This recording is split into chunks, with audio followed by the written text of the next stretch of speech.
Celtic in Person, Volume 3, Episode 1, Alec McNair, 1907-08. Alec McNair's Celtic story was already well underway by the summer of 1907, which saw Celtic in a position of hitherto unmatched dominance in Scottish football.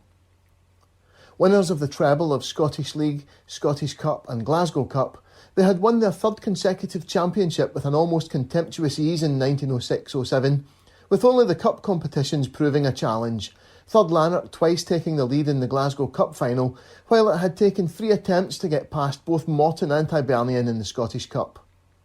Baldy, in the Scottish Referee of the 2nd of June 1907, lauded Celtic's achievement in a column profiling Jimmy Hay, writing of the Celtic skipper, "To be captain of a team which has won this season the Scottish Cup, the Glasgow Cup, the Scottish League Championship, and played itself into the final of the Glasgow Charity Cup, which cup is only lost, mark you, by 1 single goal to Rangers, is, I boldly submit to you, the greatest captaincy ever held in Scottish Association football.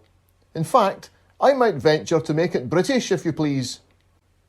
Alec McNair had been signed as a 20-year-old forward from Stenhousemuir 3 years before, following the departure of Scottish Cup final hero Bobby Muir in May 1904.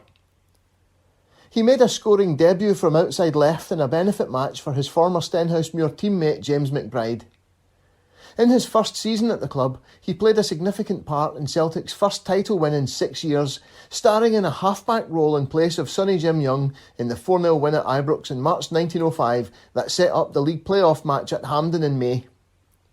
McNair was a revelation in this new defensive role, looking every inch the seasoned performer alongside Loney and Hay as they shackled the Rangers forwards in the nervy final quarter of the league decider.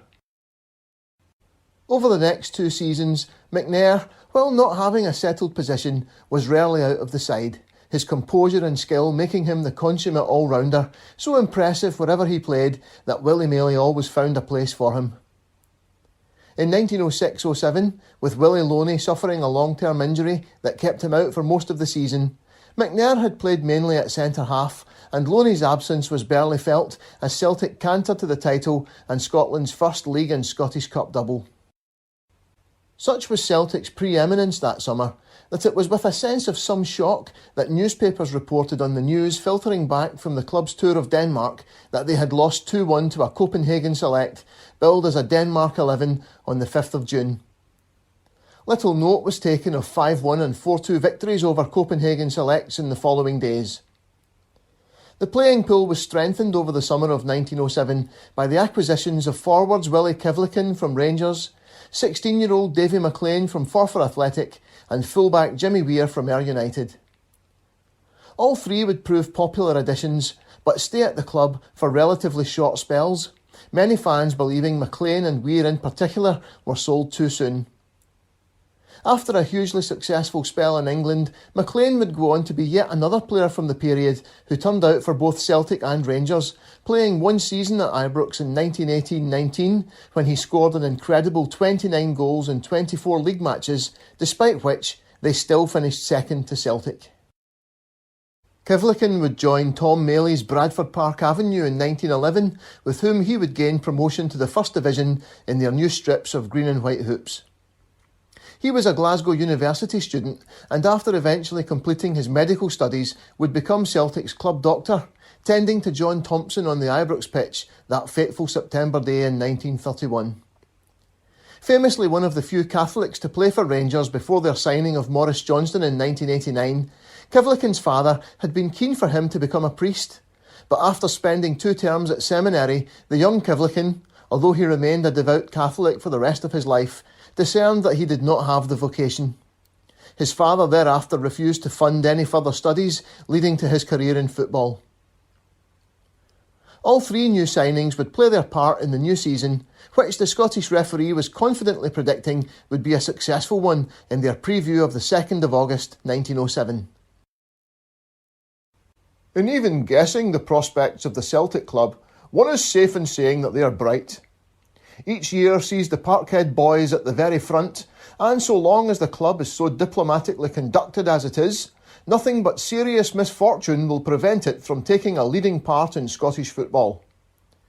As is always the case, the old players have been retained, for it is very seldom Celtic change the personnel of their team, and it is this wise policy, more than any other thing, which has been responsible for the club's consistent success. The Directorate do not favour the idea of having too many players on their list, but rather to see that what they have are of the very first class. They are always ready and willing, however, to accept a good thing when they get the chance of it, and in signing on Kivlikin of the Rangers and McLean of Forfar, they have without doubt secured two players who should add to the strength of their resources. At one time it was thought that Templeton, who has travelled in many parts, would again seek pastures new, but the internationalist will again figure at Parkhead along with the other players who broke all records last season. Several radical alterations are expected to be made at Celtic Park, but so far the prospects of the club having the most gigantic field in the world cannot be considered good. In all things they promise as well as ever, and next season is likely to see the Celtic lead the way as usual. The new season kicked off on a Thursday evening, the 15th of August 1907, with a home match against Hamilton Academical in front of the newly completed enclosure that replaced the old main stand burned down in 1904 and which would eventually become known as the Jungle. A new rule was in place for the start of the season in that a player could no longer be offside in his own half of the pitch.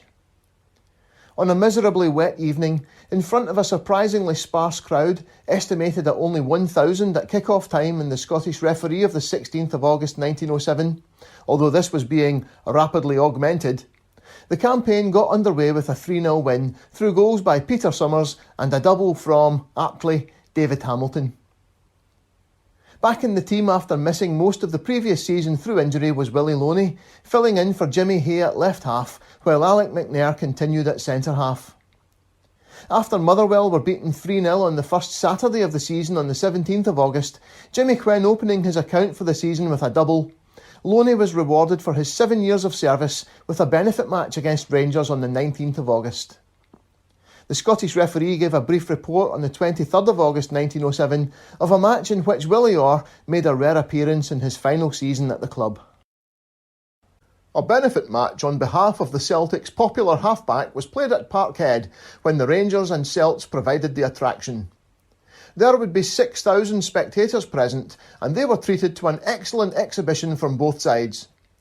McLean scored for Celts early in the game, but before the interval, Campbell, who figured at inside left, put the score level, and 1 goal each was called at half-time.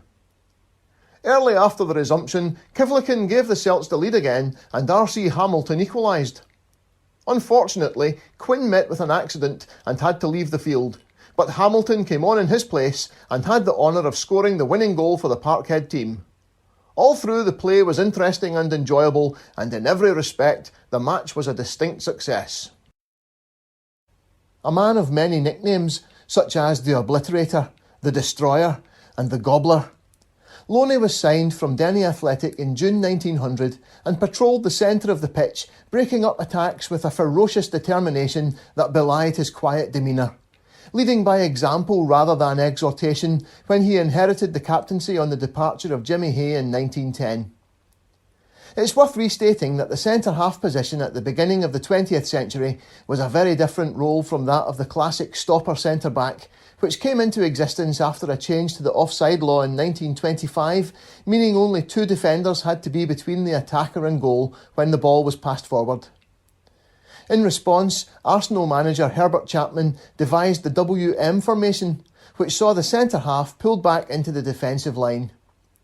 By the 1930s, it had been adopted by most British clubs, although Celtic resisted the move for a while longer. Loney will be forever remembered as 1/3 of the outstanding half-back line of young Loney and Hay, which held Scottish football fields in an iron grip for most of the first decade of the 20th century. Described as burglar-proof, rain-proof and wind-proof, it is doubtful if Celtic ever had a more impressive combination in the 2-3-5 era. Still only 28 years old, Willie Loney would remain at Celtic for another 6 years, making a total of 305 appearances and scoring 29 goals. Surprisingly, given the consistent and outstanding success he enjoyed at Celtic, or maybe not, he only won 2 international caps for Scotland, the SFA selectors preferring Hearts' Charlie Thompson, who was a much more extrovert character. Loney was a Celtic shareholder and after his retirement from playing would work as a scout for Celtic and as late as 1953, along with Jimmy McMenemy, escorted Willie Maley onto the pitch before his benefit match.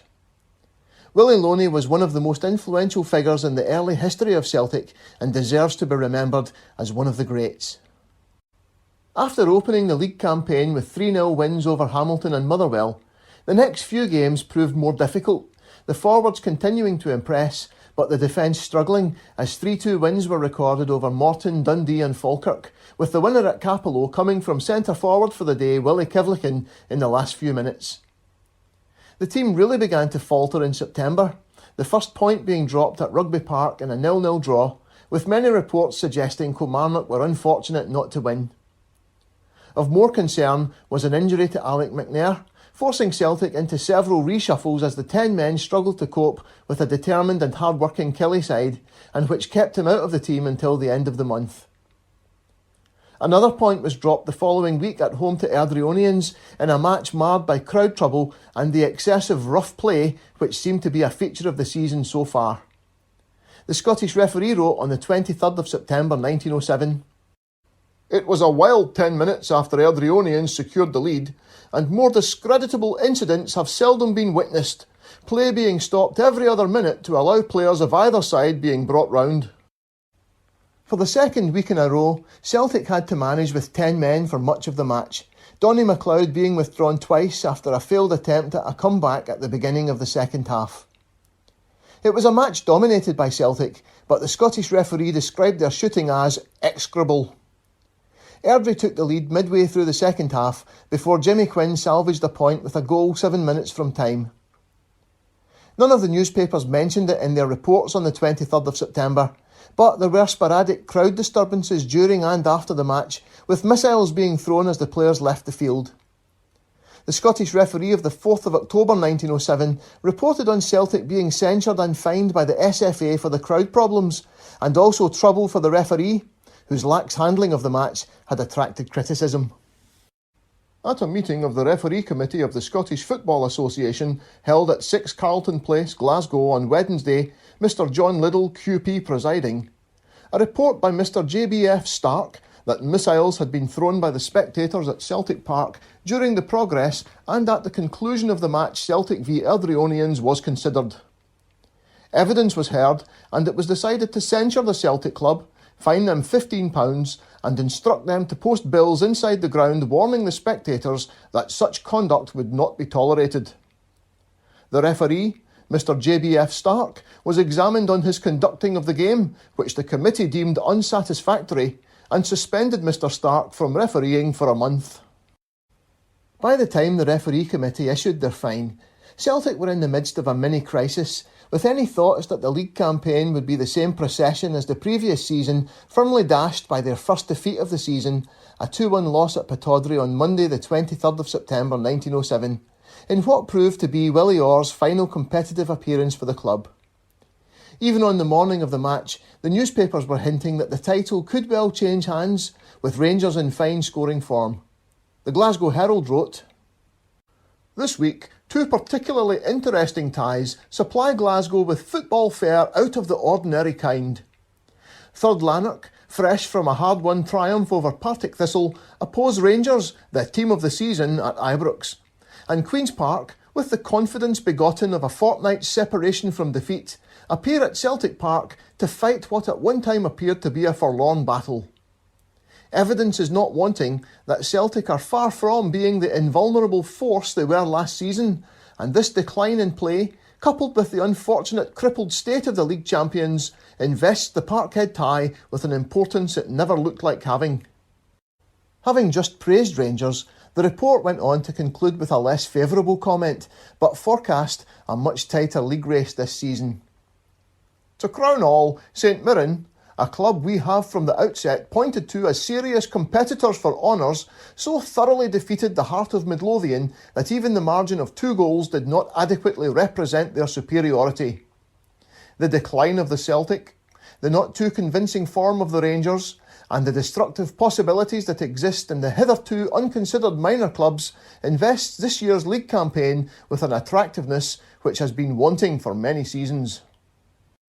Following the loss at Pittodrie, Celtic's form stabilised with a 2-0 Glasgow Cup win over Queen's Park, a 3-1 league win away to Third Lanark, and a hard-fought 2-1 victory over Hibernian at Easter Road. The match in Edinburgh was full of controversy, both Jimmy Quinn and Davy Hamilton being sent off in the 70th minute, with Celtic already a man short after Jimmy Weir had to go off with a suspected broken nose after a clash of heads shortly after the interval. Quinn had scored twice in the first half to put Celtic 2-0 ahead, and despite the loss of Weir, they were holding on comfortably to their lead before the dismissals. The incident was sparked by a heavy challenge on Davy Hamilton by Hibs centre-back Jack Borthwick, to which Jimmy Quinn took exception, and it appears he shortly afterwards took the opportunity to charge into Borthwick, leaving him in a heap, although from most match reports it would seem to have been nothing out of the ordinary. The Scotsman recorded on the 7th of October 1907, "In the course of play, Hamilton was charged by Borthwick, after which Quinn ran over and charged the Hibernian halfback. Without hesitation, the referee awarded the Hibernians a free kick and ordered Quinn to the pavilion." The Scottish referee that same day gave a similar description of the incident, which was quickly followed by Hamilton being ordered from the field too. "Hamilton was making progress when Borthwick came across and tackled him rather roughly but successfully. Incensed apparently at this, Quinn made full tilt at Borthwick and laid him out. The referee immediately ordered Quinn to the pavilion and he went quietly enough, but Hamilton and some of the others would persist in arguing the matter with the referee, who found it necessary a few minutes later to send Hamilton after Quinn, presumably for saying something out of place. Hamilton objected and excitement rose high for a few minutes, and goodness knows what might have happened with thousands of angry supporters eager to interfere if Hay had not intervened and literally pushed Hamilton off the field. Captain Jimmy Hay was lavished with much praise in the Scottish referee, both for his actions in calming down the situation as Quinn and Hamilton were ordered off, but also for his sterling work in reorganising the team and his leadership in manning the barricades in the closing 20 minutes. To Hay, much credit is due. He quickly grasped the situation and, accepting the referee's decision, sent his men to their places and won the game. Hay was a giant among his fellows and executed daring deeds." Ironically, the one goal Hibernian pulled back came from a deflection off Hay, leaving Davy Adams totally wrong-footed in goal. But that apart, the 8 Celts on the field saw out the game surprisingly comfortably. As the dust settled at Easter Road, Celtic found themselves in a battered and bruised state after a spate of recent injuries and found themselves second in the league table on 16 points after 10 matches, behind St Mirren on 16 points from 9 matches, while Rangers were 4 points further back in third place, having played 2 games fewer than Celtic. Their recent troubles did not bode well for the Glasgow Cup final against Rangers the following Saturday, or for their prospects in the league race, as the Glasgow Herald pointed out on the 7th of October 1907, while adopting a sympathetic tone. "The Celtic club may be pardoned if they reckon the week just finished the most bitter in their varied experience. Not only has the management had to suffer the degradation of a censure and fine because of the indiscretions of hot-headed supporters who can at any moment by an excess of zeal drag a club's good name through the dirt, but they have witnessed 2 of their players dismissed from the field for misconduct and insubordination. The new order of things has come with a rush, and the Celtic are the first to suffer from the alteration. The ebullition of temper which led to the cinder throwing on Celtic Park was admitted by the club, but it was such a mild affair in comparison with disturbances which have in the past gone without punishment that the severity of the sentence came as a surprise. It, however, must be viewed as illustrating the seriousness with which the referee committee regard the increasing tendency to rowdyism of all descriptions, and it is evidence of the determination of that committee to eradicate the evil if severe measures can eradicate it."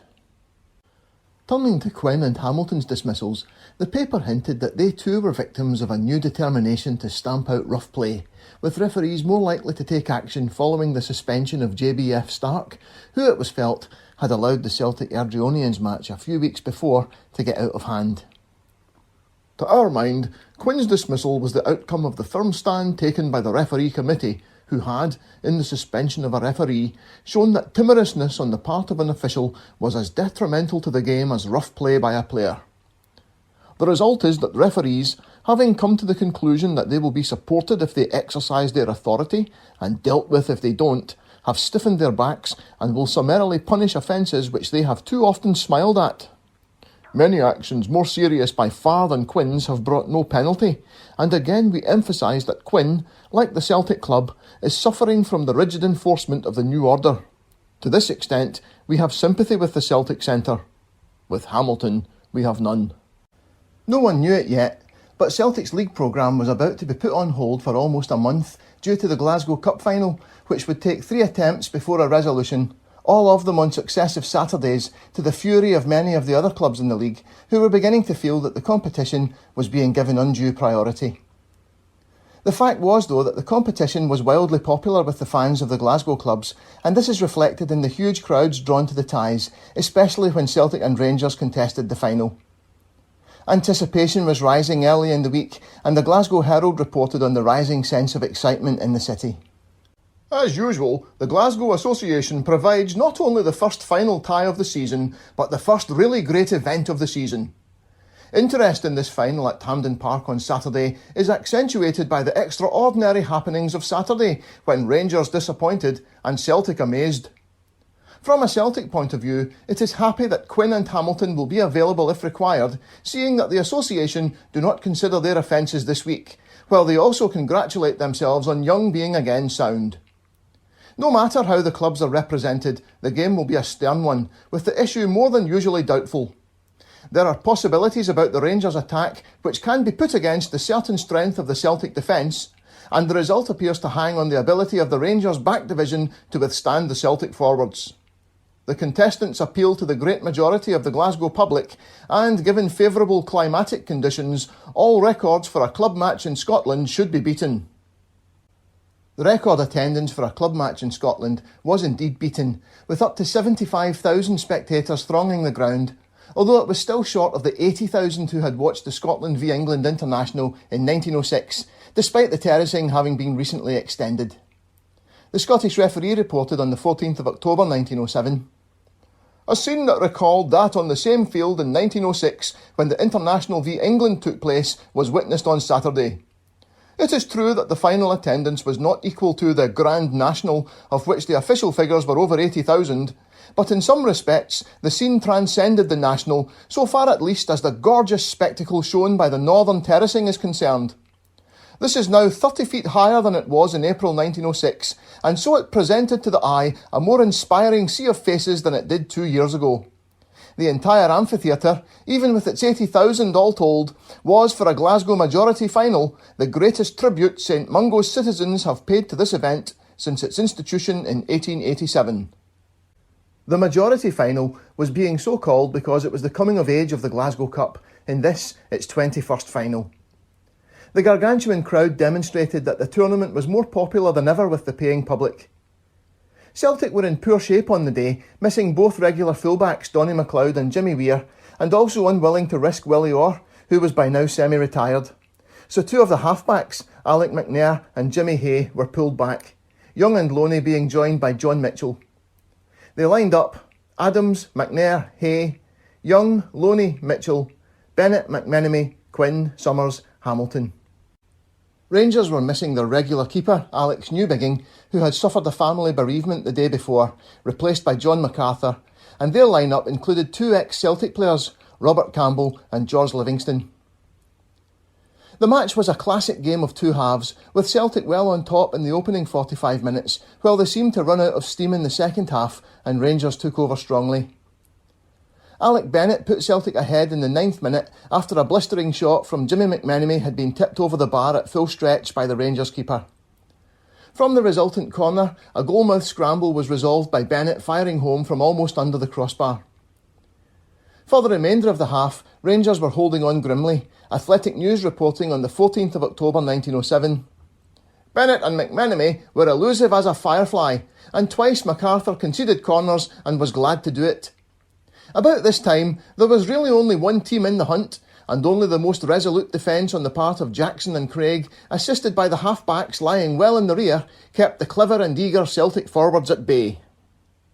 Rangers finished the half strongly, and Alec McNair made a brilliant headed clearance from under his own crossbar before former Celt Robert Campbell scored with a bullet shot, although most of the newspapers reported he looked yards offside when he collected the ball.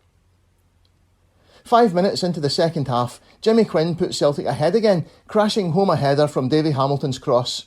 But from there, Celtic barely threatened, and it was the defence who came to the fore. Apart from Rangers' 70th minute equaliser, scored by the veteran Alex Smith with a shot described in Athletic News as quite unsavable, Davy Adams in the Celtic goal had little to do. Athletic News wrote, "Adams was never overwhelmed, for if McNair was a little weak, he, his partner, like the good captain he is, did the work of a man and a half. Young, Loney and Mitchell were the mainstay of the side." The Glasgow Herald that day was more complimentary about McNair. "Rangers were all over more nimble in addition to having more reserve force, and on the play deserved to win.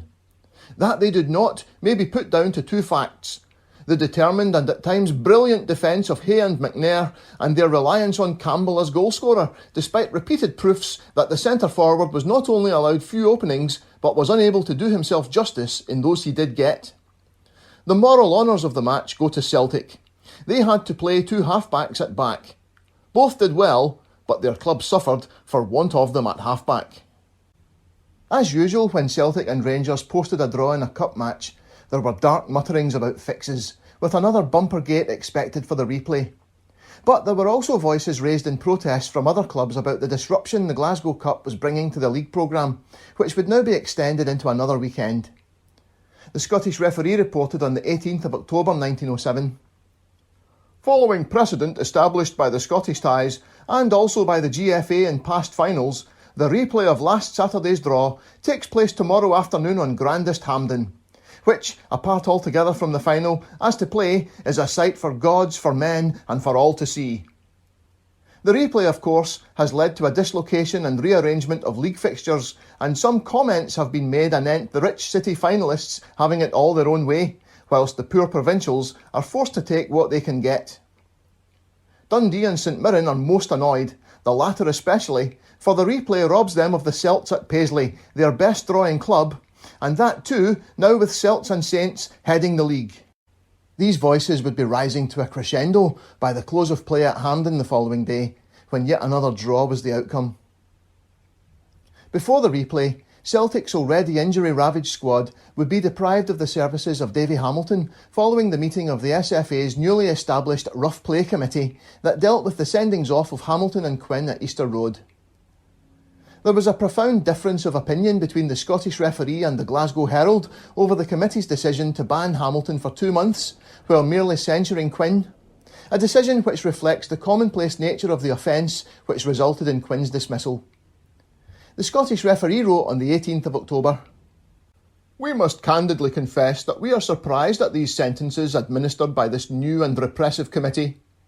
Our surprise is, we believe, shared in by the vast majority of the public interested in this sport, of which rough play, as it is called, is the cancer.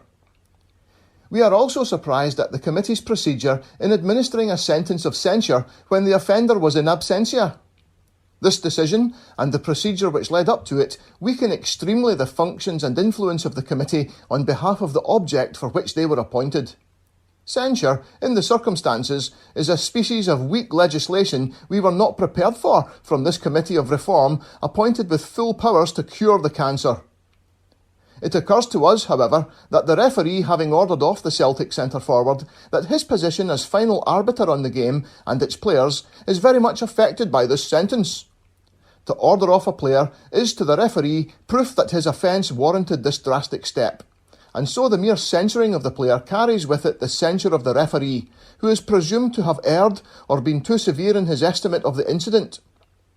Whilst this may be so in the case of the centre, still in that of Hamilton there can be no doubt, and the lesson administered here may do others a world of good if it leads to a greater care in curbing their tongues on the football field. In dismissing these cases and sentences, we advise this committee, if it really wishes, as we presume it does, to kill rough play, to open the proceedings to the press and to hold its meetings weekly. While the Scottish referee was thundering its outrage at the leniency afforded Quinn, the Glasgow Herald took an altogether more reasonable view of the situation, while alluding to a certain anti-Celtic feeling motivating anger over the decision. The paper wrote on the 21st of October 1907, "By their action in giving Quinn the benefit of the doubt, the subcommittee of the Scottish Association have brought on their heads much criticism of the most abusive kind. Most of it, if not all, is based on ignorance of the circumstances and is tinged with that peculiar vindictiveness which Quinn as an individual and Celtic as a club are unfortunately too often subjected to. The incident which led to the dismissal of the player was, if out of place, trivial in itself, and probably the referee exercised his full powers in order that his action might have a beneficial influence on the remaining portion of the game.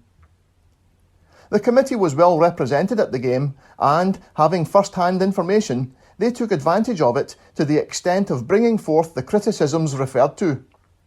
The decision should be viewed in an altogether different light. The committee were appointed to deal with rough play, but mainly because it would have the time and the facilities to give each case proper treatment, and above all things do justice. In giving the Celtic centre-forward its merciful consideration, it displayed a courage that was heroic. Previous convictions notwithstanding, it judged the case on its merits, disregarding the incoherent clamour for unreasonable punishment, and came to the conclusion that a caution would meet the offence. Because it exercised its judicial functions, a demand has been made for its dismissal. The committee is in power, not as an automatic body merely to inflict punishment, but to weigh carefully all the circumstances attaching to a case, and give a decision on the facts before them.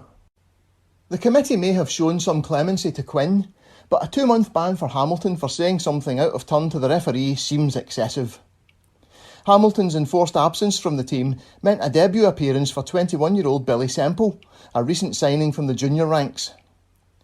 Despite hopes that fullbacks McLeod and Weir might be ready to return, Semple was the only change in the line-up from the first match, and after an even first 45 minutes, during which Rangers did most of the running but New Bigging was by far the busier of the two goalkeepers, Celtic once again seemed to run out of steam and had to defend grimly for most of the second half. In front of just the 50,000 fans this time around, they came agonisingly close to breaking the deadlock in the final few minutes, with, depending on which newspaper you read, either Jimmy McMenemy or Jimmy Quinn heading against the crossbar. The continuing stalemate necessitated a third match, with the Glasgow Association announcing that there would be 30 minutes of extra time in the event of another tie, and, to rising anger around the country, it would be played the following Saturday. There was less disruption to the league programme this time, as the two clubs had been due to meet at Hampden in the league anyway, but Critic in the Dundee Courier spoke for many on the 21st of October 1907. "Verily, things in Scotland are coming to a pretty pass. It was bad enough for Celtic and Rangers to take it upon themselves to postpone their league engagements for Saturday past, but for them again at the end of a second meeting to meet and arrange to take up another Saturday with their final tie is beyond a joke, and must not be allowed to pass unnoticed. In fairness to the other clubs in the league, the committee of that body must at once take action. The other morning, I stated that the Rangers and Celtic were making scapegoats of the other clubs. I need only repeat that remark. Would clubs dare do such a thing in England? No! Well, why should the Scottish League Committee lie so low and let two of their clubs ride roughshod over them? Celtic and Rangers were to have met at Hampden Park this weekend in their first league meeting, as it was considered that Ibrox at present would not be too secure for so big a crowd as would turn out to witness the game. This was all right, for it is always wise to safeguard against accidents, but for the clubs to postpone the league game and arrange to play a third game in an ordinary cup final tie is worthy of the greatest condemnation. That same morning, the Glasgow Herald leapt to the defence of the Glasgow clubs, while agreeing that the situation was not entirely satisfactory. Much to the chagrin of those unfortunate enough to be outside the Glasgow Association, Celtic and Rangers are still undivided. In purely league circles, the indecisive result of the meetings of the two Glasgow clubs is producing irritation not far removed from revolt. The majority of the league clubs have no local competition to interfere with the continuity of the league programme, or, if they have, it is of such minor importance remuneratively when compared with the Glasgow Cup that they decline to sacrifice a Saturday for it. Thus, not possessing an attraction of value themselves, they object to others reaping the benefit arising from an old established and flourishing competition, and Edinburgh and Dundee have excelled themselves in the past 7 days in abusing what they in their envy term the selfishness of Celtic and Rangers. Had the various centres outside of Glasgow not strangled the local associations in their desire to retain supreme control in their own hands, they might today have enjoyed the benefits and profits which the Glasgow clubs are reaping. The present outcry has its origins in the envy born of non-participation. It must, however, be admitted that under present condition, 3 Saturdays should not be monopolised by a local competition, and as a result of the prolonged delay in finishing this season's Glasgow Cup, we shall see a rule introduced by the local body compelling clubs to replay in midweek. Abolition, as some provincials demand, is absurd, but curtailment is reasonable, and curtailment it will be. With a combined attendance of around 120,000 on successive Saturdays for the Glasgow Cup final, it's easy to see why Celtic and Rangers were set on playing the second replay on a Saturday. No league match between the clubs could draw the crowds the Glasgow Cup final had, and in terms of drawing power at least, the Scottish League could not hope to compete. The competition itself was still regarded by the Glasgow clubs as one of the major honours of the domestic game. Celtic were still without their 2 regular fullbacks for the third match and sprung a surprise on the day by handing a debut to Davy McLean, with Jimmy Quinn being moved to outside left. They lined up for the 2:45pm kick-off. Adams, McNair, Hay, Young, Loney, Mitchell, Bennett, McMenemy, McLean, Summers, Quinn.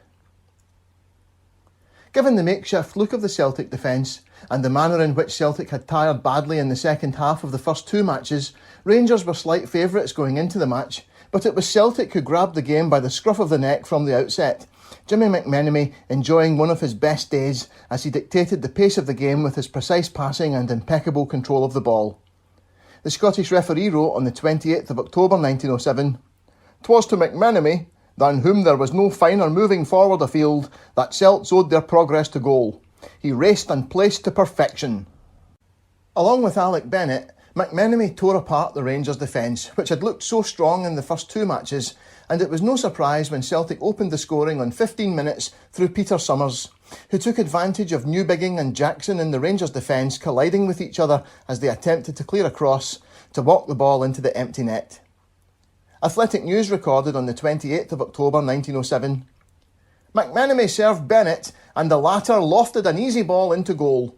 Both Newbigging and Jackson went for it, to lay the ball where it was handiest for Summers to take it and score what was really a gift goal."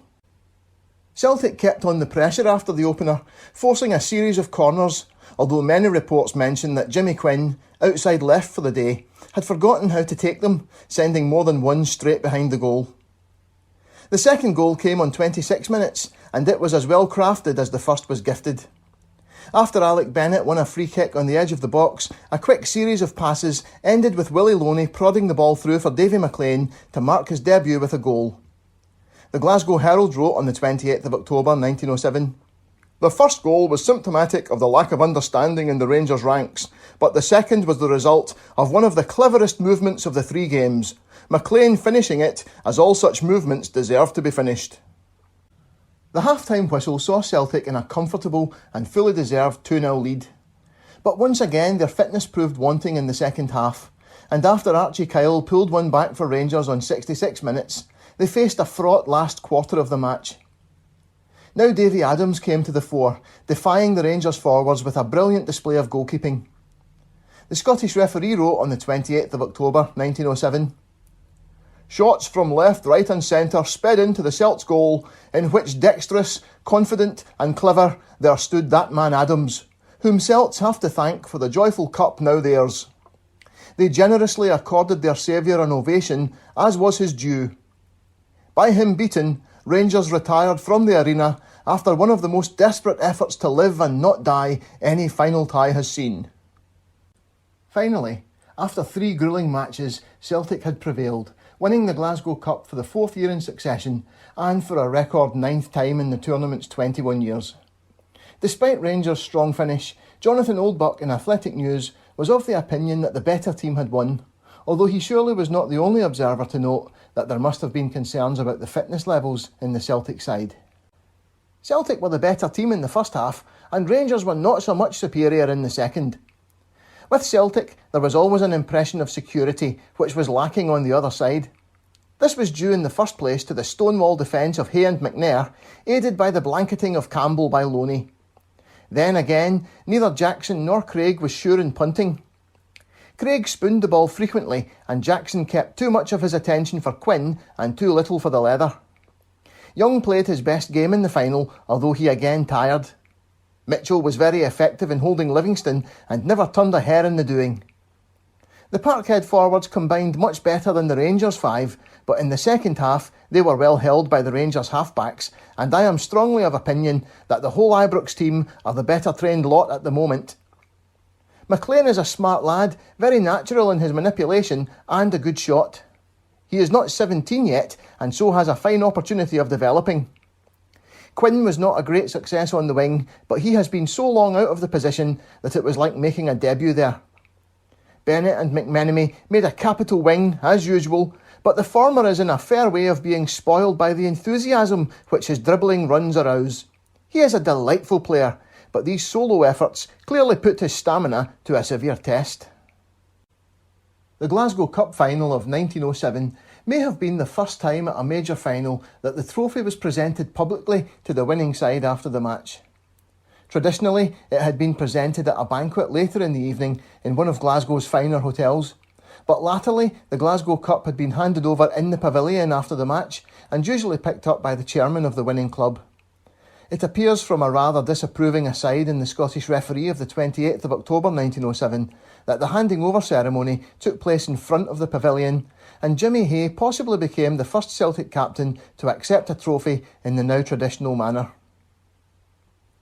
The presentation of the trophy in the front of the pavilion was a tame, tawdry and unworthy function for a majority and record of record finals, and the GFA cannot be complimented by any means on this part of the programme. The Dundee Courier that same morning gave a little more detail. At the conclusion of the match, President Reid presented the cup to Celtic. Captain Hay took charge of the trophy, but, being too modest to speak, Director White returned thanks. Celtic had a great reception by a large crowd. It had been an epic series of final ties and fed into an already existing suspicion that Celtic and Rangers frequently fixed these cup games to facilitate yet more money-spinning matches.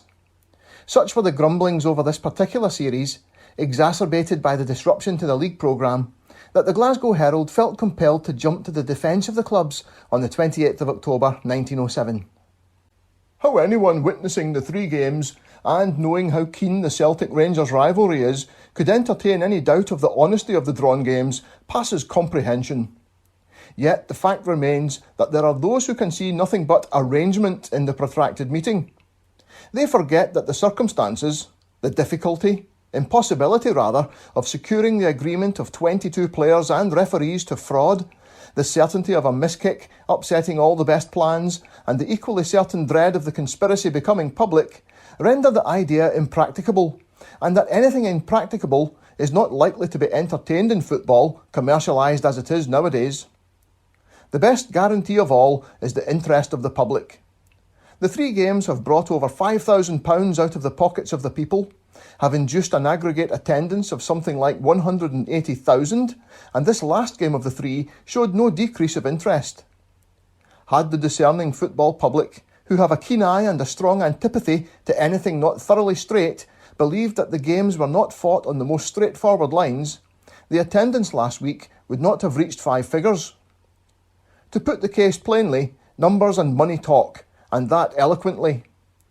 The Glasgow final tie of 1907 has broken all attendance records, club and international alike, and if the games have not enthralled with their beauty, they have supplied struggles which for keenness and excitement take second place to none. And if the clubs concerned have reaped great financial benefit, They have given the best value in return. The Glasgow Herald's impassioned defence of the honesty of the ties speaks volumes for the strength of feeling, at least, that the clubs might have been colluding to ensure money-spinning replays. But against that, there is either McMenemy or Quinn heading against the bar in the closing minutes of the first replay, which, if the match had been fixed for a draw, the player would have been most unlikely to have done. The suspicion would not go away though, and this would be seen to riotous effect in the Scottish Cup final between the sides in April 1909. Of more pressing concern to Celtic, as the Glasgow Cup celebrations died down that autumn, was the business of making up lost ground in the league campaign. St Mirren and Dundee had taken advantage of Celtic's inactivity in the competition to forge ahead. The Paisley club were top on 19 points from 12 games, one ahead of Dundee on 18 points from 11 matches.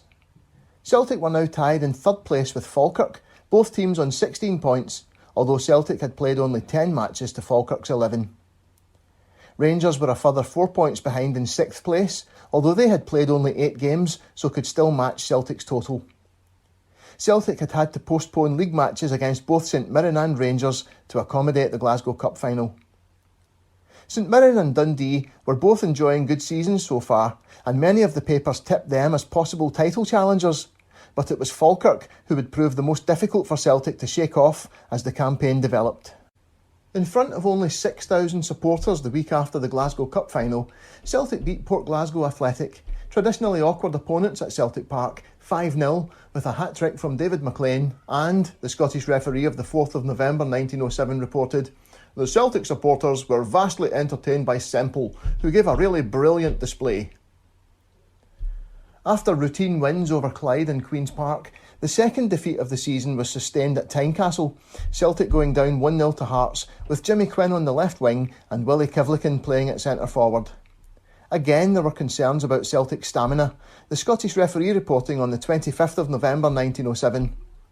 Celts, in the Glasgow final, showed a tendency to non-staying in the second half, and this was seen again on Saturday, the Hearts, aided by their goal, lasting and forcing better than their rivals.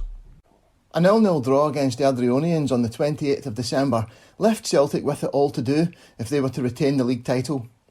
Luckily, leaders Falkirk had also dropped points in a 2-2 draw at Ibrox, and at the close of the year, Celtic were still on third place on 29 points from 18 games. Dundee and Falkirk were tied in first place on 33 points, although Dundee had played 3 games more than Celtic and Falkirk 2. Rangers had played a game fewer than Celtic, but were 4 points behind, so much now depended on the New Year's Day clash at Celtic Park. The Scottish referee report on the 30th of December 1907 suggests that there would be no Hogmanay merriment for the Celtic players before the match. It says much for Adrionians that they should, without Hunter, hold the Celts to a goalless draw and divide the points again. This checks the Celts' chariot wheels somewhat, but then, as Falkirk also drew, the two are just relatively where they were, so that the match of Wednesday first between the Celts and Rangers is invested with thrilling interest, because on it will depend the precedency of Falkirk or Celts in the league, whilst Rangers' position too is also bound to be affected by the result. Judged on their form v Falkirk, the Rangers will offer the Celts the sternest of opposition, and the Glasgow Cup holders had need show the dash and staying power of Falkirk to prevent Rangers avenging that cup reverse. Celts today leave for Tarbet, Loch Lomond, for training. It would seem that the lack of stamina in the team had finally been noted by the management, and if they were put through a couple of days of hill running, it appears to have paid off for Celtic, who this time finished the match strongly in recording a vital 2-1 win to keep pace with Falkirk. The Glasgow Herald wrote on the 2nd of January 1908, Glasgow, as usual on the occasion of the New Year festival, supplied 2 games of more than ordinary interest. At Celtic Park, the enclosure was filled with enthusiasts who saw a game contested in a spirit foreign to the traditions of the match. Rough or foul play was practically absent, both teams playing a hard but sportsmanlike game, and although the Celtic on their second half play were due the points, it would have been no inaccurate reflex of the game had the Rangers brought off the draw their early play deserved. Although Celtic's fullbacks were by now fit again, Willie Loney had been out injured for several weeks, and now they were missing captain Jimmy Hay, seriously ill with appendicitis, which, the Scottish referee reported on the 3rd of January 1908, would require an operation. The Scottish referee gave the attendance as 50,000, but other papers reported more, with many estimating up to 80,000. The true figure was probably somewhere in between, although the Dundee Courier of the 2nd of January 1908, which gives figures for the gate receipts of £1,200 for the enclosure and £400 for the stands, was probably closest with its estimate of 70,000. In an end-to-end first half, described in the Dundee Courier as a battle royal, Celtic had the majority of the possession and pressure, although Rangers came closest to scoring. Immediately after the interval, Archie Kyle missed a good chance for Rangers, but from there Celtic took control and dominated the second half. They took the lead on 55 minutes when Jimmy Quinn drove fiercely at the keeper after taking a pass from Sonny Jim. The ball rebounded out to Davy Hamilton, who scored from close in. The 2 points were secured 15 minutes later when Jimmy McMenemy fired home from the edge of the area, and Rangers' late penalty proved no more than a consolation goal. The result was a body blow to Rangers' championship hopes. The front page cartoon of the Scottish referee of the 2nd of January 1908 depicting a Celtic and Rangers player in a tug of war for the league flag, the Celtic player sending the Rangers sprawling with a boot in his stomach. Celtic were now on 31 points from 19 matches, Rangers 6 points adrift from 18 matches. Celtic were still only in third place though, with Falkirk and Dundee both on 35 points, although Falkirk had played 2 more games than Celtic and Dundee 3 more. There was no time to take stock after the New Year match, with Celtic in action the following day against Aberdeen on the 2nd of January, winning 3-0 as Willie Loney returned through goals from Billy Semple, Jimmy Quinn and a late own goal. Only 5,000 spectators turned up for this one, in marked contrast to the previous day's mammoth attendance. Falkirk demonstrated their intent with a 5-0 win over Kilmarnock in front of 7,000 fans at Brockville, while Dundee slipped to a 1-0 defeat at home to Hibernian as their challenge foundered. The defence of the Scottish Cup got underway at the end of January with a 4-0 win over Peebles Rovers at Celtic Park. The Minnows held out until shortly after half-time, before a double from Willie Kivlican and strikes from Peter Summers and Davy Hamilton fired Celtic into the second round, and yet another clash with Rangers at Ibrox on the 8th of February 1908. In a season ravaged by injury and illness, Celtic were without Donny McLeod, Jimmy Hay and Jimmy Quinn. Alec McNair turning out again at right back, John Mitchell at left half, and Willie Kivlican standing in for Quinn. Both Quinn and Hay attended the match, with the Scottish referee describing Quinn as looking haggard under his ailment, while thankfully Hay, following his bout of appendicitis, was fresh and healthy looking. A snippet in the Scottish referee of the 10th of February 1908 suggests that even 11 years after his appointment as secretary-manager, Willie Maley's control of team affairs may not yet have been absolute. It was director James Kelly of Old Renton and Celtic who stood for Kivlican's selection at centre-forward. His choice was a lucky one. The combined attendance for the first 4 Celtic Rangers games of season 1907-08 was in the region of 245,000. But for this Scottish Cup tie, it was significantly smaller. Ibrox was undergoing reconstruction work, and Rangers had asked for the use of Hampden for the occasion, but with this being unavailable, the clubs had agreed to double the entry price to the enclosure to £1, which was mainly responsible for the attendance being restricted to just 26,000.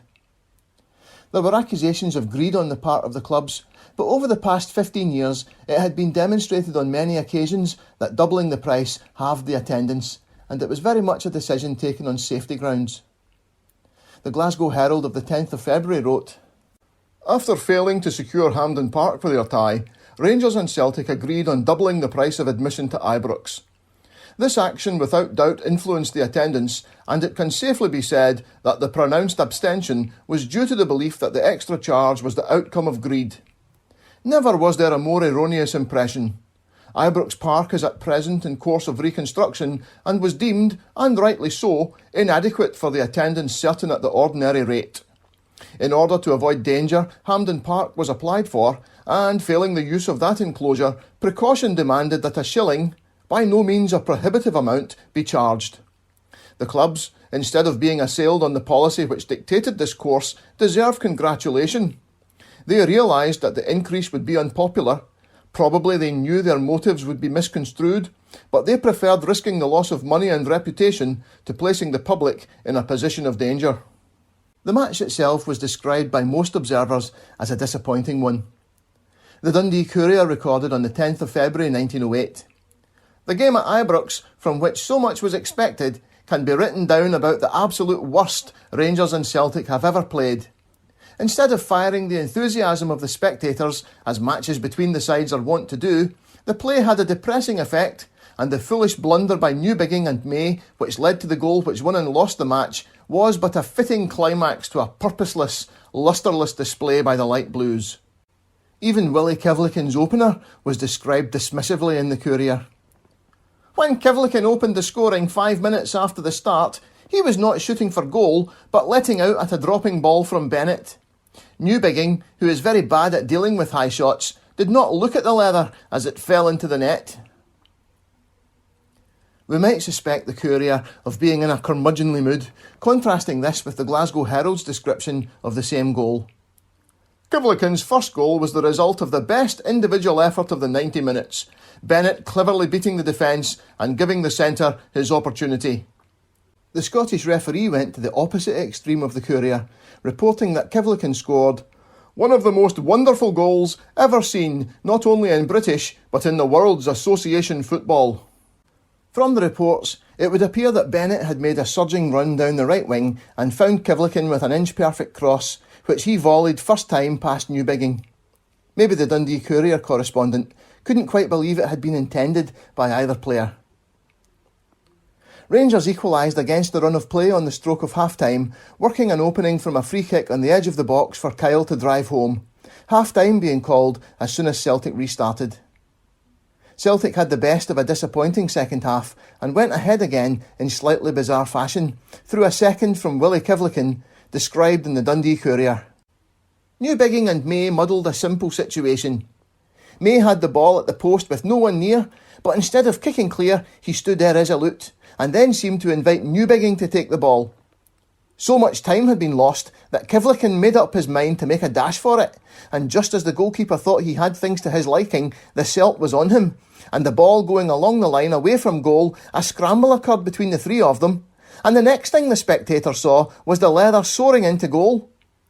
Even then it seemed impossible for the ball to get into the net, but it must have had a peculiar screw on, for it twisted onto the far post and rebounded through. Kivlikin would be a surprised man. Kivlikin's double was enough for Celtic to knock Rangers out of the Scottish Cup at Ibrox for the second year in a row, and already there was talk in the air that a second successive double was on the cards. Before that, though, the challenge of Falkirk would have to be seen off, and they were still ploughing on doggedly as the business end of the season approached. After 3-0 wins over Port Glasgow Athletic in the league and Raith Rovers in the Scottish Cup, the turning point came, strangely enough, as Celtic dropped a point in a 1-1 draw against Third Lanark at Celtic Park on the 29th of February. But fortunately, that same afternoon, Dundee and Falkirk tied 2-2 at Dens Park, leaving Celtic 2 points behind the Bairns with 2 games in hand. The gap was closed the following week when a Celtic side without Alec McNair and Alec Bennett, on international duty in a 2-1 win over Wales, trounced Hibernian 4-0 at home, while Falkirk crashed to an unexpected 2-1 defeat at home to Airdrieonians. This result left the two level on points at the top, but Celtic still had 2 games in hand. The Glasgow Herald reported on the 9th of March 1908. By defeating Falkirk, Airdrieonians have laid the Celtic under a debt of gratitude, seeing that they have placed the present league champions in the fair way of again putting to their credit the league championship. The game at Falkirk hardly merited a defeat for the locals, who were clever but unfortunate, and it was only the magnificent centring of Farrell from outside left that enabled the Airdrieonians to grasp both points out of a game in which force played an altogether too prominent part. As Celtic, by means of 5 minutes sharp shooting, defeated Hibernian, the Parkhead men are now relatively 4 points ahead of their nearest attendant. McNair distinguished himself at Dens Park in Scotland's first win over Wales since 1903, being described by the Scottish referee as the most finished player afield, while Alec Bennett had an off day in Scotland's pink and yellow hoops. The win over Hibernian was followed by a 3-0 win over Partick Thistle before a 1-0 win over Aberdeen at Pittodrie in the Scottish Cup semi-final on the 21st of March 1908 saw hopes of a second successive double soar. only to come crashing back to earth the following week, as Celtic went down to a controversial 2-0 defeat at Dens Park. In a euphemism-filled piece on the 30th of March 1908, the Dundee Evening Telegraph reported that there was no love lost between Celtic and Dundee, and that, as a result, matters are invariably very lively, so much so that one often feels thankful when the game is over with no serious mishaps. In a report headed "A Chapter of Accidents," the Scottish referee noted injuries to a number of Celtic players. "The game at Dens Park was a remarkable one, especially for the large number of accidents experienced by the Celtic players. The unfortunates were MacLeod, Weir, Loney, Bennett, McMenemy, Quinn and Summers. Dundee also had Hunter and Dean hurt. Summers was injured early in the match and struggled on the right wing for most of the first half before leaving the field just before the interval. Jimmy Weir landed heavily after jumping to head the ball, and it was feared he had broken his collarbone. He retired for 30 minutes, leaving Celtic down to 9 men, before returning and battling through the pain barrier to finish the match after a doctor diagnosed his injury as only heavy bruising. Dundee took the lead midway through the first half from the penalty spot, and despite a brave showing by Celtic, who missed several decent chances to equalise, they secured the points with a second in the final minutes. Officials from each team still ran the line in this period, and Celtic's linesman was Willie Maley, who was none too impressed with what he was seeing from the Dundee players, on more than one occasion coming onto the pitch to remonstrate with their captain Jack Fraser. The Dundee Evening Telegraph reported, "Dundee rejoice in beating the Celtic, and the latter do not take kindly to falling so frequently before a Dundee crowd. The officials are affected by the excitement.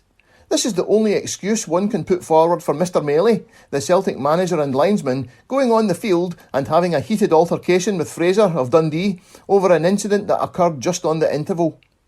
In England, such would not have been tolerated. Interference with an opponent by an official would immediately have been checked by the referee.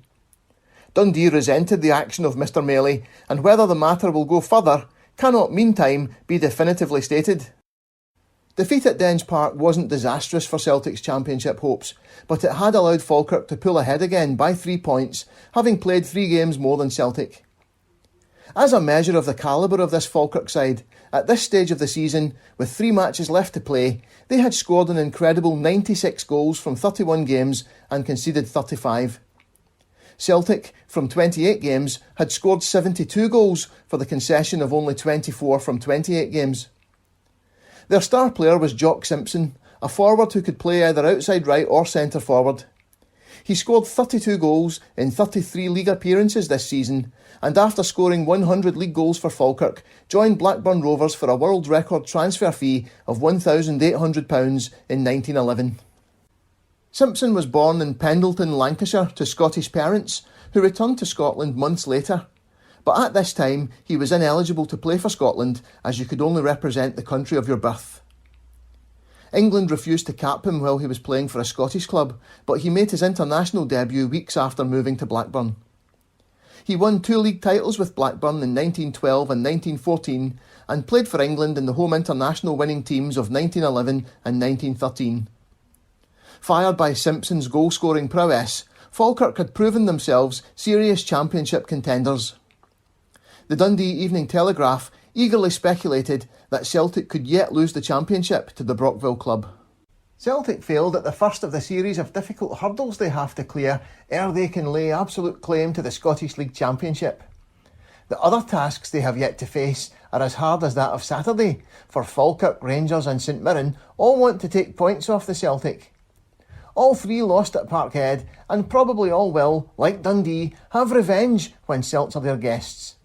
If such turns out to be the case, Celtic may yet be denied the honour of the league. Supposing they are beaten by the 3 clubs named, and win the 3 other games they have to play ere they conclude their list, they will be credited with 51 points, while, if Falkirk win their next 3 games, they will have a total of 54. There are great possibilities of the league yet going to the Bairns, for, besides making strenuous efforts in this campaign, the Celts have also the Scottish Cup to look after, and it is just probable they may fall between the 2 stools. Hopes that Celtic would stumble in their quest for a second successive double proved forlorn almost immediately when the following week they recorded a 2-0 win over Morton, while Falkirk went down to a 3-2 defeat at St Mirren, leaving Celtic only 1 point behind with 3 games in hand, Falkirk having only 1 more game to play against Celtic.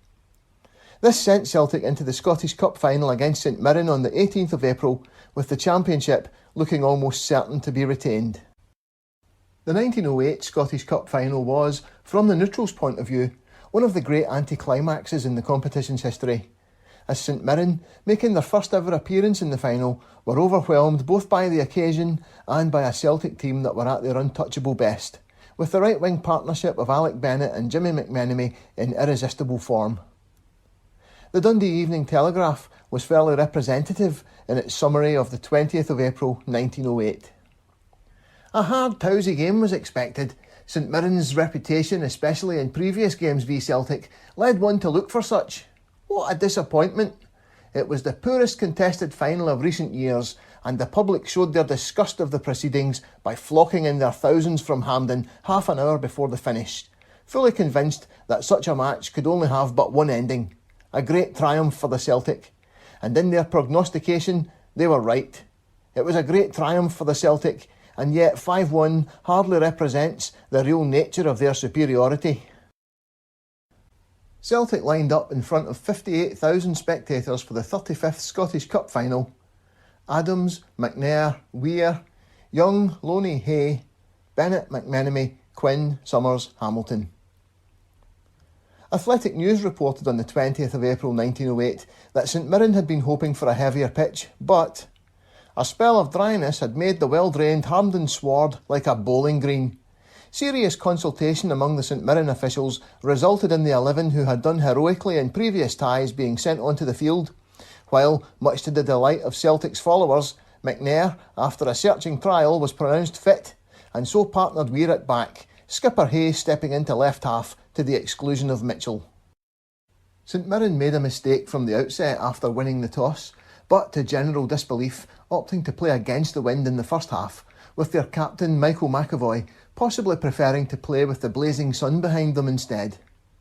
From the opening whistle, Celtic poured forward, the Dundee Evening Telegraph recording, "Right away, Celtic got the upper hand.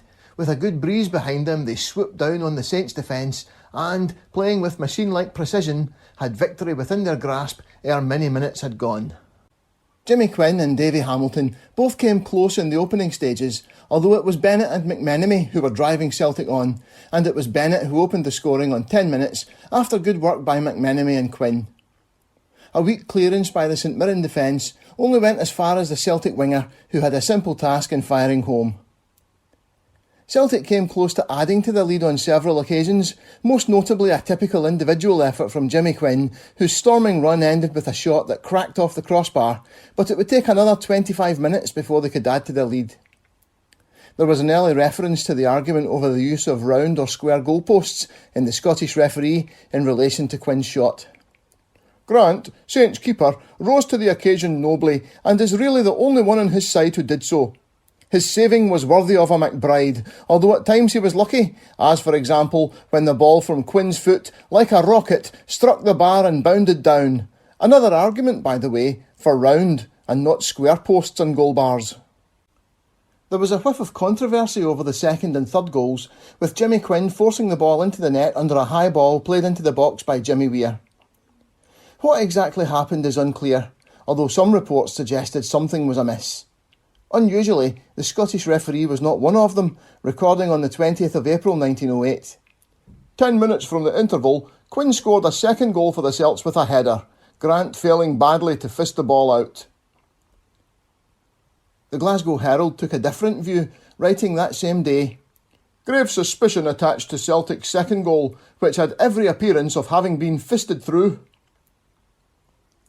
The Dundee Evening Telegraph added more detail. 2 of the 5 goals obtained by Celtic were peculiar, indeed remarkable. The second one was due entirely to Weir, the back, who had a high, lofty shot. Quinn dashed ahead and was awaiting the fall of the ball inside the penalty.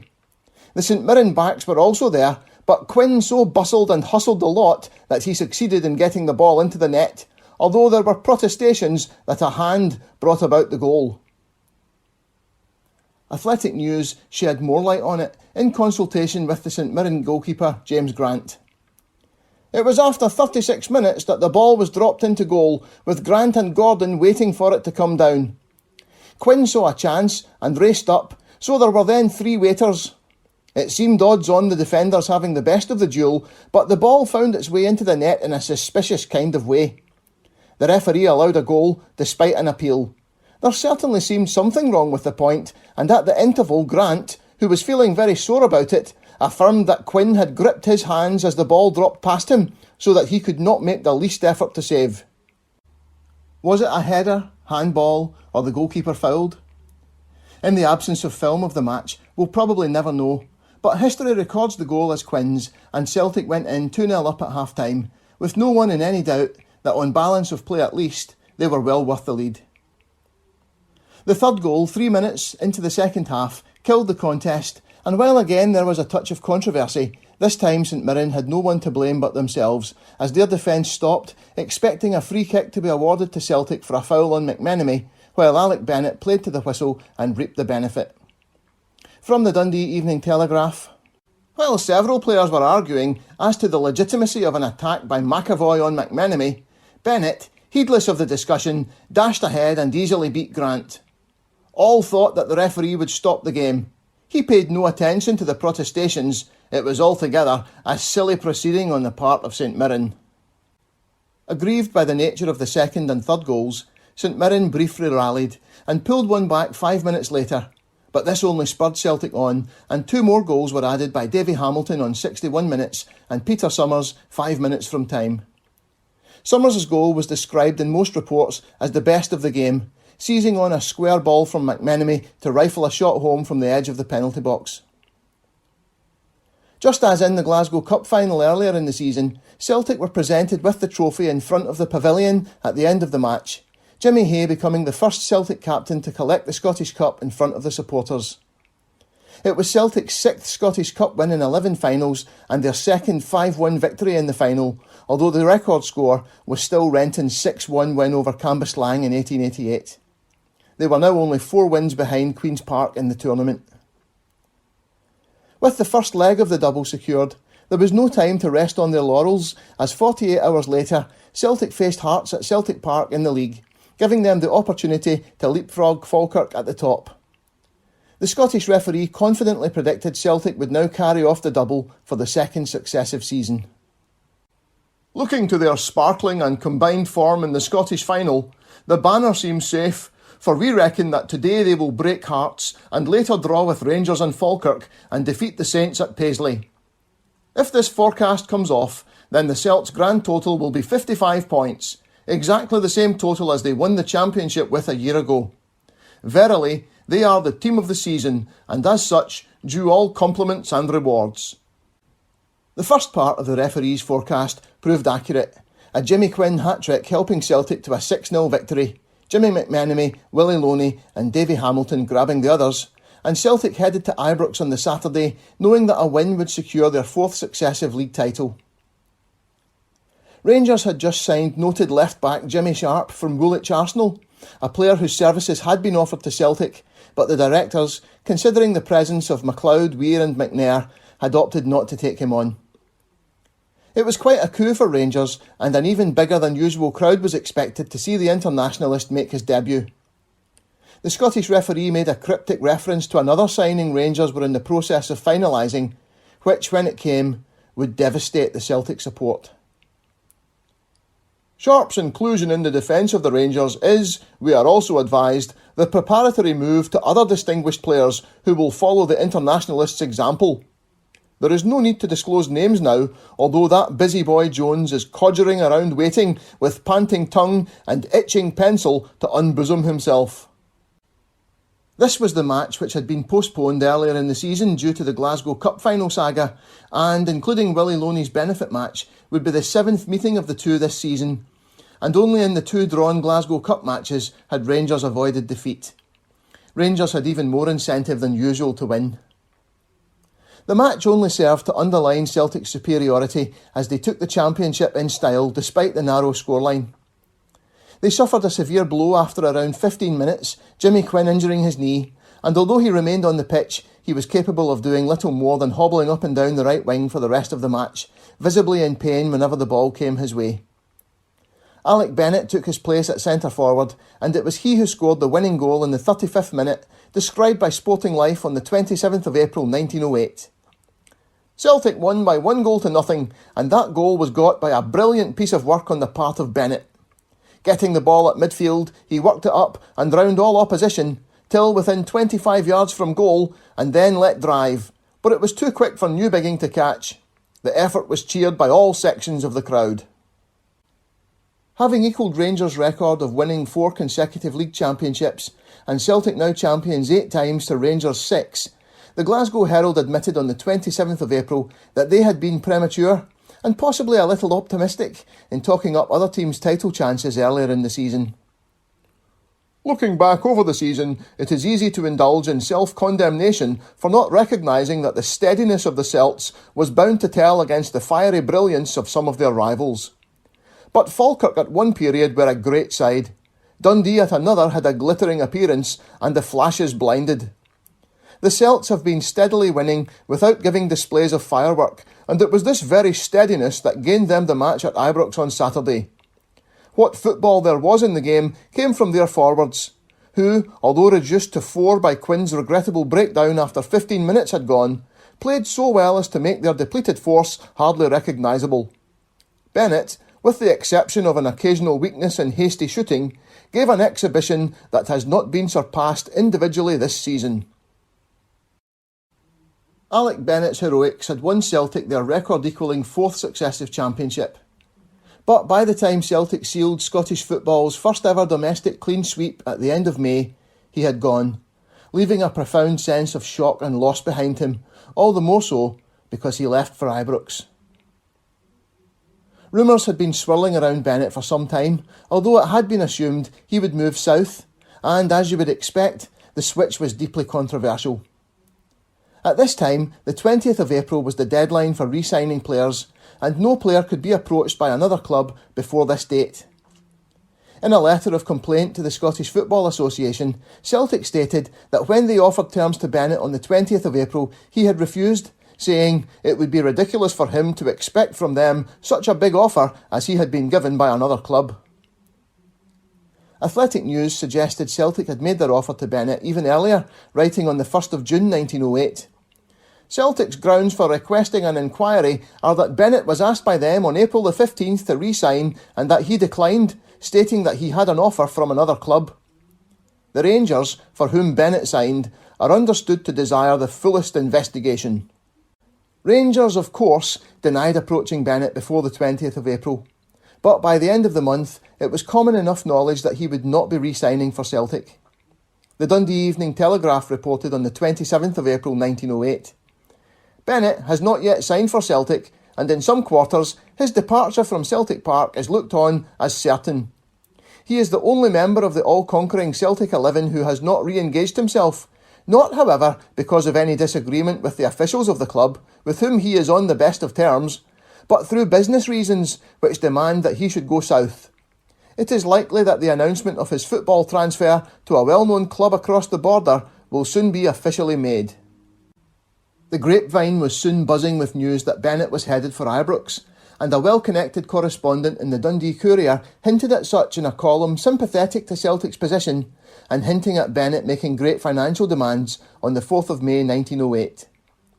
Alec Bennett, the idol of paradise, has finally thrown aside the famous green and white jersey which he has worn so faithfully and so well, and by another season he will appear in another colour. The football public could scarcely believe that Celtic and the Internationalist were to split partnership, but such is the case, and it goes to show the perfect management of the Celtic club and the consistency with which they conduct affairs. Bennett wished Celtic to table down a certain sum. I was told £100 before he would sign. But this is not the way in which Celtic conduct affairs, and rather than favour one player more than another, they would allow one of their best forwards to go. I stated the other morning that Rangers and Bennett would in all likelihood become connected, but I am informed that the player left for Birmingham on Saturday night for the purpose of talking matters over with Aston Villa, who are anxious for his services. and yet they say that in England there is a limit wage. 5 days later, on the afternoon of Celtic's Glasgow Charity Cup tie against Clyde on the 9th of May, Alec Bennett was at Ibrox to put pen to paper on his move to Rangers, as reported in the Scottish Referee of the 11th of May 1908. Alec Bennett, Celts to Rangers. What has been on the tapis for some time has really come to pass, and the brilliant right winger, like other famous players, dons the popular light blue. It must, looking to his long and happy connection with Celtic and to his deserved popularity at Parkhead, have been a severe test of his personal feeling to wrench himself from so many familiar friends and leave the fold of the faithful. Football players are, however, free agents in a certain sense, and we doubt not Alec Bennett has wisely weighed all that concerns his future welfare in making this change. His personal qualities and his ability are such as to make him at Ibrox as popular an idol and ideal on the ball as he was at Parkhead, and all who admire a gentlemanly, able and modest player will wish him all success. Celtic Directorate are not unnaturally, and it may be not unreasonably, aggrieved at the departure of their favourite, and it is rumoured that their objections will take the shape of a protest to the Scottish League. Celtic's protest to the SFA was heard at a meeting on the 5th of June, at which several Celtic directors, Bennett himself and the Rangers manager William Wilton gave evidence. The Scottish Referee reported on the 8th of June 1908. The special commission appointed by the Scottish Football Association to investigate the complaint made by Celtic that A. Bennett, while in their employ, had been illegally approached by another club during the month of April, met at Carlton Place, Glasgow on Thursday night. Mr. John Liddell, Queen's Park, presided, and the other 4 members of the committee were present. The sitting lasted 90 minutes, during which time Messrs W. Maley, M. Dunbar, F. Colgan and J. Kelly of the Celtic Club, the player A. Bennett, and William Wilton of the Rangers Club were examined at length. At the close, the official announcement was made that there was no proof that Bennett had been approached during the month of April by any club other than the Celtic. Obviously, at the SFA inquiry, both Bennett and Rangers would have denied any approach having been made, but the decision hardly constituted a rejection of Celtic's complaint that Bennett had been illegally approached. It merely stated there was no evidence of such a thing having happened.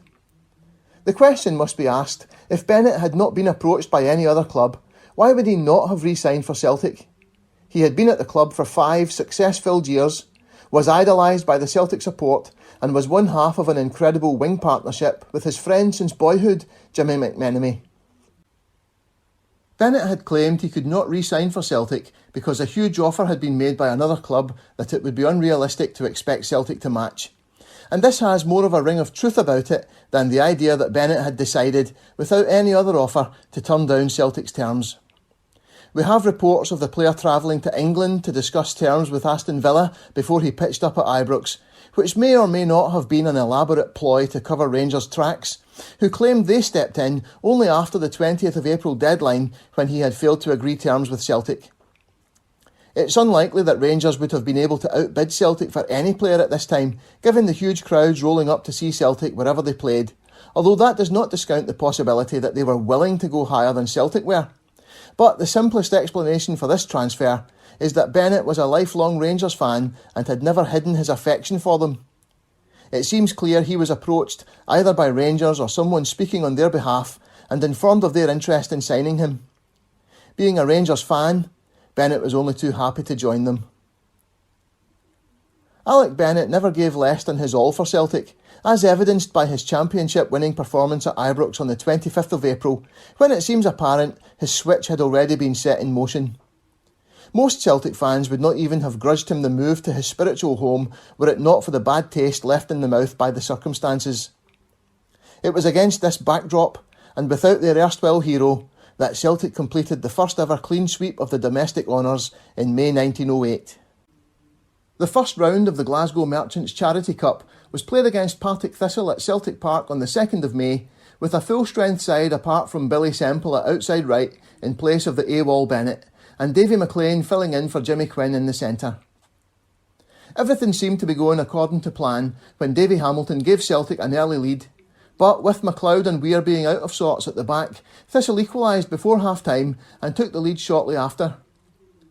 An upset seemed on the cards, and Thistle missed a golden chance with only Adams to beat before Celtic were awarded a penalty, converted by Jimmy Hay.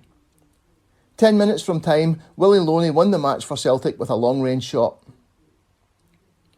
A week later, as Alec Bennett was signing for Rangers, Davy McLean underlined his potential with a double as Celtic defeated Clyde 2-0 in the semi-final. Rangers, meanwhile, crashed out of the competition, going down 3-1 to Queen's Park as Bennett looked on from the stand.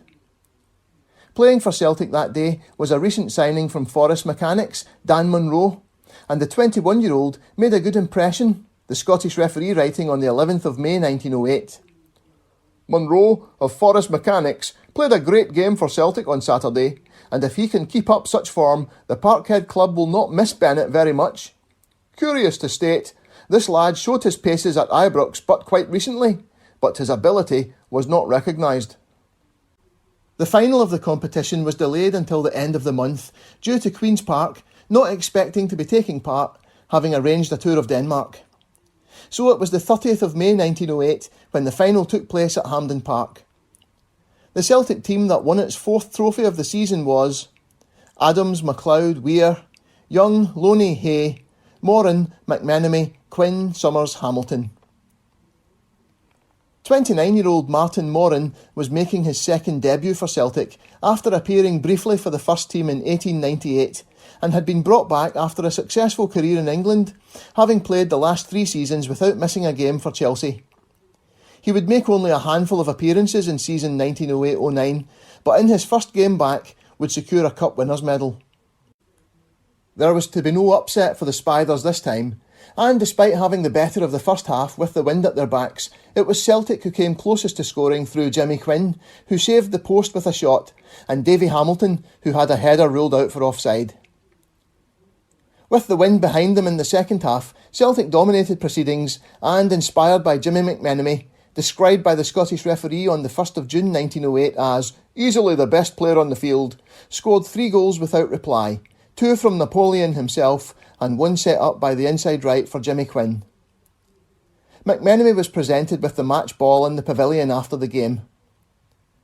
Alec McNair had missed the match through injury, but the Scottish referee reported he would be presented with a winner's badge in recognition of his efforts in the previous rounds of the competition.